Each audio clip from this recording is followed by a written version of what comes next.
네. 예. 네, 소추단의 박범계 민주당 의원입니다. 오늘 우리는 윤석열 피청구인이 대한민국의 헌법을 대변하는 헌법재판소의 권능에 대해서 무력으로 침탈하는, 거기에 준할 수 있는 첫 번째 변론기일에 불출석하는 현장을 똑똑히 봤습니다.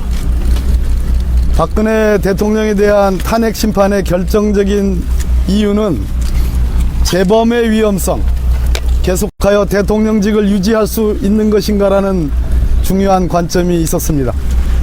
박근혜 대통령은 법정에 출석하지 않았고 검찰의 소환 요구에도 응하지 않았습니다.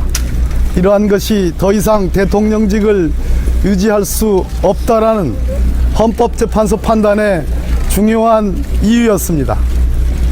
윤석열 피청구인 피의자는 헌법재판소의 재판행위에 사실상 시작도 하지 않은 정계선 재판관을 기피 신청했고 오늘 즉시 헌법재판소는 기각 결정했습니다.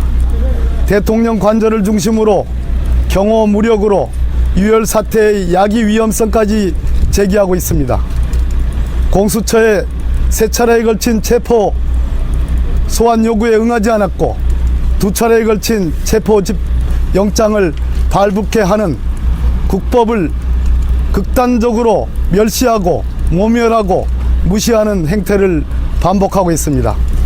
존경하는 대한민국의 헌법재판소의 재판관 여러분들께서 신속하고 엄정하게 윤석열에 대한 파면 결정을 내려주실 것을 진심으로 간곡히 부탁드립니다.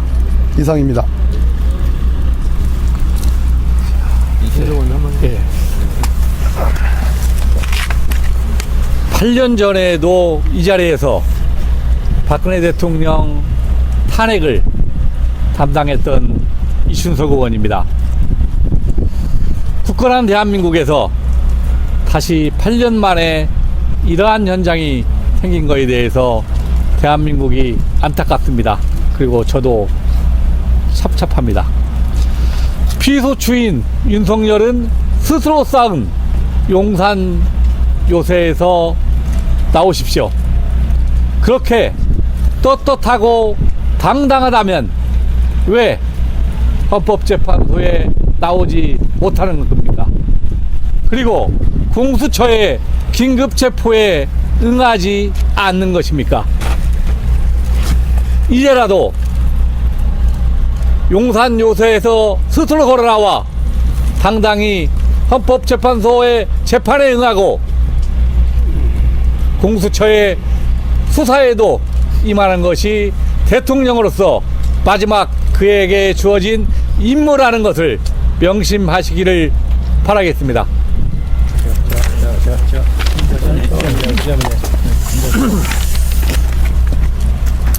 법적, 정치적 책임을 피하지 않는다는 윤석열 대통령은 어디로 갔습니까? 본인에 대한 소추를 진행하는 절차에 유일하게 참석하지 않는 이 헌법재판소의 광경은 윤석열 대통령의 반헌법적이고 헌법적대적인 모습을 너무나 충분히 드러낸다고 생각합니다. 꽁이 머리를 섭해 감춘다고 하여 자연의 이치를 거스를 수 없듯이 본인의 헌법재판에 불출석한다고 하여 현실의 헌법재판 그리고 도도한 역사의 심판을 피할 수는 없을 것입니다. 윤석열 대통령은 지금이라도 공수처의 체포영장에 응하고 그리고 헌법재판 절차에 응하기 바랍니다. 그것이야말로 본인이 검사 시절에 그토록 외쳤던 적법 절차에 충실한 태도를 보이는 것이 될 것입니다. 다시 한번 강력히 촉구합니다. 윤석열 대통령은 법적 절차에 응하기 바랍니다. 감사합니다. 네. 지난 24년 12월 3일 대한민국에서 결코 있어서는 안 될 일, 누구도 일어나지 않을 것이라고 생각했던 대통령에 의한 내란이 발생하였습니다. 대통령은 국방장관을 데리고 대한민국의 가장 대표적인 특수부대를 모두 동원했습니다. 국회를 총칼로 난입했습니다. 국회의원을 비원 벙커로 끌고 가려고 했습니다.